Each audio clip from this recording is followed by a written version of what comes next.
My name is Bill Stevens. I live in Newtown. My 5th grade daughter was in lockdown on December 14, 2012. Unfortunately, her classmate's little sister was murdered in Sandy Hook that day when lockdown and 911 weren't enough to protect her from an evil person. Not protect her from an assault rifle or some type of inanimate object, but from an evil person. Quite different from the elaborate security you all enjoy here at the Capitol. It was fun getting frisks on the way in. I'm not here to cite crime statistics, lives saved with a gun, or the economic impact of the proposed asinine legislation, some of these gun control bills you have proposed. I will, however, read from the Connecticut State Constitution.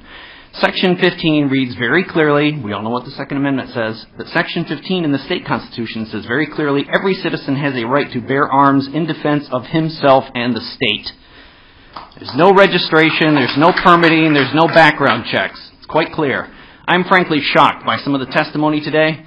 In case some here failed American history, there is something called the Constitution and the Bill of Rights and a process by which to amend it. The same goes for the state constitution. These rights are inalienable and endowed by our Creator, not you politicians, to all citizens regardless of gender, race, or creed. In order to limit the rights of individuals, there is something called due process, and legislation is not due process. You want to take my rights away? Let's go to court. And with regards to due process, the final report with all the facts on Sandy Hook will not likely be issued until this summer. It was stated clearly in the newspapers. How can any legislation be passed in good faith or good conscience without all the facts?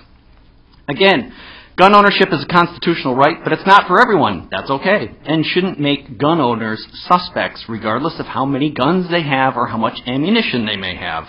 My guns are not dangerous. They are at home, locked up, collecting dust and cat hair.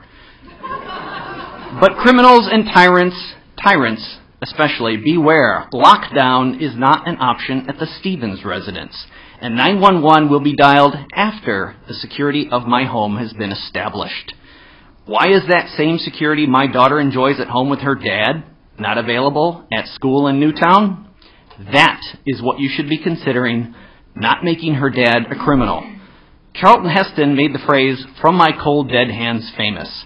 And I will tell you here today, you will take my ability to protect my Victoria from my cold dead hands.